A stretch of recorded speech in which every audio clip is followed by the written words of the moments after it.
देखिए, बीजेपी के पास में विकास का सबसे बड़ा मुद्दा है। जो देश के प्रधानमंत्री नरेंद्र भाई मोदी ने जो विकास के आयाम स्थापित किए, प्रत्येक व्यक्ति की आर्थिक स्थिति को मजबूत करने के लिए उन्होंने बहुत काम किए। Come in India, make in India की तर्ज पर जो यहाँ पर उद्योगों को प्रोत्साहित किया।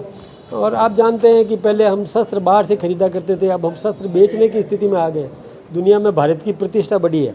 पहले भारत का व्यक्ति कहीं भी विदेश में जाता था तो उसको सम्मान नहीं मिलता था, लेकिन अब सम्मानजनक स्थिति पैदा हुई है और दुनिया भारत के प्रधानमंत्री को जो सम्मान देती है, भारत के व्यक्ति को जो सम्मान देती है, ये सब जनता के सामने है। इसके अलावा आगामी यानी जैसे राम जन्मभूमि वाला जो इश्यू है वो सबके सामने है कि कई 5,000 वर्षों तक, 500 वर्षों तक जो संघर्ष करते रहे और उसमें से भी सफलता नहीं मिली। और अभी और जो नरेंद्र भाई मोदी ने ऐसी व्यवस्थाएं कर दी कि जिससे और हमारी वो स्थिति बनी कि आप राम लला आ गए और मंदिर में विराज गए।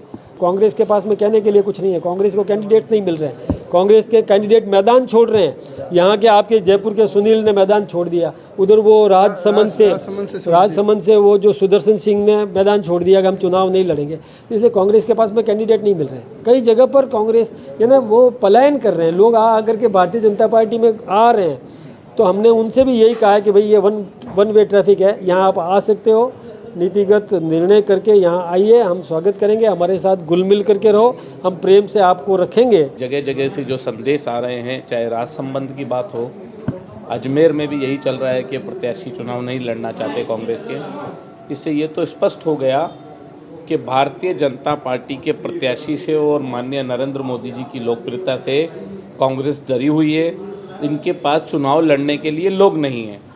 हमारे प्रदेश के यशस्वी मुख्यमंत्री जी ने जो पिछले 100 दिनों में जो काम किए, उन 100 दिनों के अंदर जो उन्होंने निर्णय लिए, उससे जनता इतनी प्रभावित है कि नीचे से एक ही विषय निकल कर आ रहा है, डबल इंजन की सरकार निश्चित तौर पर बनानी है और राजस्थान से 25 की 25 सीटें देनी है। माननीय प्रधानमंत्री जी की जनहितकारी जो योजनाएं थी, चाहे वो पीएम आवास की बात हो, चाहे किसान सम्मान निधि की बात हो या स्वास्थ्य बीमा योजना की बात हो, इस तरह के सारे विषय लेकर हम जनता के बीच में जा रहे हैं। और हमें रिस्पांस जो मिल रहा है वो ये मिल रहा है कि कांग्रेस के समय में 15 पैसे नीचे पहुंचते थे, ऐसा कांग्रेस के नेताओं ने भी स्वीकार किया।